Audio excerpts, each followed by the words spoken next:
Hi friends, Umananda ಚಾನಲ್ಗೆ ಸ್ವಾಗತ. Friends, ನಾನು ನಿಮಗವತ್ತು ಸಿರ್ಸಿ ಬೃಹತ್ ಜನಸಮಾವೇಶದ್ದು ಲೆಕ್ಕಾಚಾರ ಎಲ್ಲೂ ಹಾಕಲಿಲ್ಲ. ಇವತ್ತೊಂದು ಸ್ವಲ್ಪ ಅವರು ಲೆಕ್ಕಾಚಾರ ಹಾಕಿದ್ದನ್ನು ಅನೌನ್ಸ್ ಮಾಡಿದ್ರಲ್ಲ, ಅದನ್ನು ಒಂದು ಸ್ವಲ್ಪ ತೋರಿಸ್ತೀನಿ. ಉತ್ತರ ಕನ್ನಡ ಜಿಲ್ಲೆಯು ಸೇರಿದಂತೆ ಪಶ್ಚಿಮ ಘಟ್ಟದ ಹಲವಾರು ಪ್ರದೇಶಗಳಿಂದ ಇಲ್ಲಿ ಬಂದು ನೆರೆದಿರ್ತಕ್ಕಂಥ ಪರಿಸರ ಹೋರಾಟಗಾರರೇ ಮತ್ತು ಹೋರಾಟಗಾರ್ತಿಯರೇ, ನಿಮ್ಮೆಲ್ಲರಿಗೂ ಕೂಡ ನಾನು ಶುಭಾಶಯಗಳನ್ನು ಹೇಳ್ತೀನಿ. ನಮ್ಮ ಈ ಹೋರಾಟ ಯಶಸ್ಸನ್ನು ಕಾಣಲೇಬೇಕು, ಅದು ಕಾಣುತ್ತದೆ ಅಂತಕ್ಕಂಥ ಒಂದು ದೃಢವಾದ ನಂಬಿಕೆಯಿಂದ ನಾನು ಇವತ್ತು ನಿಮ್ಮ ಎದುರಿಗೆ ನಿಂತು ಮಾತಾಡ್ತಾ ಇದ್ದೀನಿ.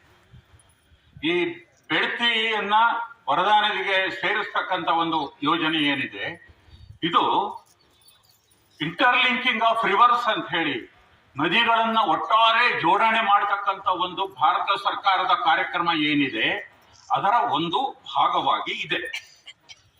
ಈಗಾಗಲೇ ಈ ಸೆಂಟ್ರಲ್ ವಾಟರ್ ಕಮಿಷನ್ ಅಂತ ಏನಿದೆ ಕೇಂದ್ರ ಸರ್ಕಾರದಲ್ಲಿ, ಅವರು ಕೊಟ್ಟಿರ್ತಕ್ಕಂಥ ಅಂಕಿಅಂಶಗಳ ಪ್ರಕಾರ 2019ರವರೆಗೆ ಸ್ವಾತಂತ್ರ್ಯ ಬಂದ ನಂತರದಲ್ಲಿ ನಮ್ಮ ದೇಶದಲ್ಲಿ 5334 ದೊಡ್ಡ ನಿಯಂತ್ರಣ ಮಾಡ್ತೀವಿ ಇತ್ಯಾದಿ ಇತ್ಯಾದಿ ಇತ್ಯಾದಿ ಘೋಷಣೆಗಳನ್ನು ಅವರು ಕೊಡ್ತಾನೆ ಹೋಗ್ತಾರೆ. ಮತ್ತೆ ಖರ್ಚು ಬಹಳ ಕಡಿಮೆ ಆಗಿರುತ್ತೆ ಅಂತ ಅನ್ನೋದನ್ನು ತೋರಿಸ್ತಾರೆ.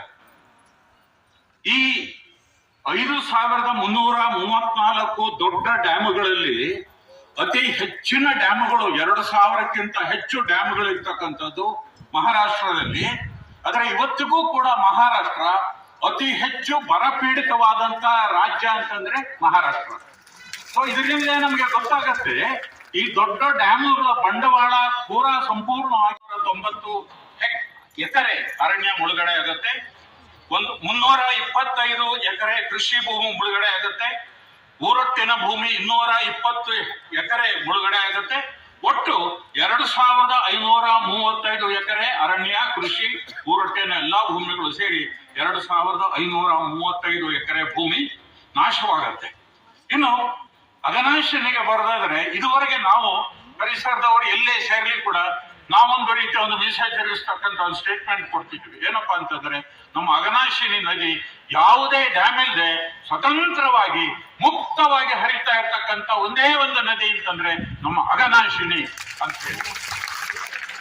ಅಘನಾಶಿನ ಮುಖಜ ಭೂಮಿ ಎಷ್ಟು ಫಲವತ್ತಾಗಿದೆ, ಅಲ್ಲಿಂದ ಬೆಳೆಚುಗಳನ್ನೆಲ್ಲ ತೆಗೆದು ಅಲ್ಲಿಯ ಸ್ಥಳೀಯ ಜನಗಳು ಎಷ್ಟರ ಮಟ್ಟಿಗೆ ಅವರು ಆದಾಯವನ್ನು ಸಂಪಾದನೆ ಮಾಡ್ತಾ ಇದ್ದಾರೆ ಅಂತಂದ್ರೆ, ನಮ್ಮ Indian institute of science doctor KV. Ramachandra ಅವರ ನೇತೃತ್ವದಲ್ಲಿ ಮಾಡಿದ ಅಧ್ಯಯನದ ಪ್ರಕಾರ ಇದಕ್ಕೆ ಅಂತಾರಾಷ್ಟ್ರೀಯ ಮಾನ್ಯತೆ ಅಂದರೆ ರಾಮ್ಸರ್ ಸೈಟ್ ಅಂತ ಇದಕ್ಕೆ ದನ ಕೊಟ್ಟಿದ್ದಾರೆ, ಅನ್ಡಿಸ್ಟರ್ಬ್ಡ್ ರಿವರ್ ಅಂತ ಹೇಳಿ.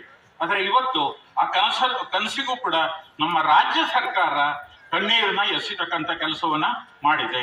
ಈ ಅಘನಾಶಿ ನೀರು ಚಿತ್ರದುರ್ಗ ಜಿಲ್ಲೆ ವಾಣಿವಿಲಾಸ ಜಲಾಶಯಕ್ಕೆ ಇದನ್ನ ತಗೊಂಡು ಹೋಗ್ತಾರೆ. ಸಿದ್ದಾಪುರದ ತಾಲೂಕು ಬಾಳೆಕೊಪ್ಪ ಬಳಿ ಡ್ಯಾಮ್ ಅನ್ನ ನಿರ್ಮಾಣ ಮಾಡುತ್ತಾರೆ. 35 TMC ನೀರು ಸಾಗಾಟ, ಎತ್ತಿನ ಹೊಳೆಗಿಂತ ದೊಡ್ಡದು. ಎತ್ತಿನ ಹೊಳೆನಲ್ಲಿ 24 TMC ನೀರು ಎತ್ತುತ್ತಾರೆ. ಇಲ್ಲಿ ಅಘನಾಶಿನಲ್ಲಿ 34 TMC ನೀರು ಎತ್ತುತ್ತಾರೆ. 194 ಕಿಲೋಮೀಟರ್ ಪೈಪ್ ಲೈನ್ ಅನ್ನ ತಗೊಂಡು ಹೋಗ್ತಾರೆ. ಅಂದಾಜು 23,000. ಈ ಬೆಡ್ಚಿ ನದಿಯ 2 ಉಪನದಿಗಳು ಶಾಲ್ಮಲಾ ಮತ್ತು ಪಟ್ನದೊಳೆ ನಿಮ್ಮೆಲ್ಲರಿಗೂ ಕೂಡ ಗೊತ್ತಿದೆ. ಈ ಶಾಲ್ಮಲಾ ನದಿಗೆ ಶಿರಸಿ ತಾಲೂಕಿನ ಹುಳಗೋಳ ಅನ್ನುವ ಕಡೆಯಲ್ಲಿ ಒಂದು ದೊಡ್ಡ ಡ್ಯಾಮ್ ಅನ್ನ ಕಟ್ತಾರೆ. ಇದರಲ್ಲಿ ಆ ಡ್ಯಾಮ್ ಎಷ್ಟಪ್ಪ ಅಂತಂದ್ರೆ 1574 ಅಡಿ ಅಥವಾ 480 ಮೀಟರ್ ಎತ್ತರದ ಒಂದು ದೊಡ್ಡ ಡ್ಯಾಮ್ ಅನ್ನ ಕಟ್ತಾರೆ. ಇದರಿಂದ ಈಗ ಅವರು ಹೇಳಿರೋ ಪ್ರಕಾರ 642 ಹೆಕ್ಟೇರ್ ಅರಣ್ಯ ಭೂಮಿ ನಾಶವಾಗುತ್ತೆ, 106 ಹೆಕ್ಟೇರ್ ಕೃಷಿ ಭೂಮಿ ಮುಳುಗೋಗುತ್ತೆ, 72 ಹೆಕ್ಟೇರ್ ಕಾಮನ್ ಲ್ಯಾಂಡ್ ಊರೊಟ್ಟಿನ ಭೂಮಿ ಕರಿತೀವಲ್ಲ, ಗೋಮಾಳ ಇತ್ಯಾದಿ, ಅವು ಸಂಪೂರ್ಣವಾಗಿ ಮುಳುಗೋಗುತ್ತೆ. 967 ಕುಟುಂಬಗಳು ಸಂಪೂರ್ಣವಾಗಿ ಅವರು ನಿರಾಶ್ರಿತರ. ಈ 6 ಕೋಟಿ ಜನಗಳಿಗೆ ಇವರು ಸೇರ್ಕೋತಾರೆ, 967 ಕುಟುಂಬಗಳು.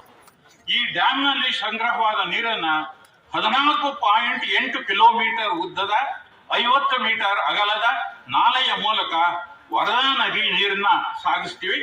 ವರದಾ ನದಿ ತುಂಗಭದ್ರಾ ನದಿಗೆ ಉಪನದಿ ಆದ್ದರಿಂದ ಕೊನೆಯಲ್ಲಿ ಇದು ತುಂಗಭದ್ರಾ ನದಿಗೆ ಸೇರಿ ಅದು ರಾಯಚೂರು ಈ ಕಡೆ ಅವ್ರಿಗೆ ನೀರಾವರಿಯನ್ನು ಕೊಡುತ್ತೆ ಅಂತ ಅನ್ನೋದನ್ನ ಹೇಳಿದ್ದಾರೆ. ಎರಡನೇ, ಹೀಗೆ ಅಂಕಿಅಂಶಗಳು ತುಂಬಾ ಇದೆ, ಹೇಳ್ತಾ ಹೋದರೆ ತುಂಬ ವಿಸ್ತಾರವಾಗಿದೆ. ಹಾಗಾಗಿ ಸ್ವಲ್ಪ ಹಾಕಿದ್ದೀನಿ.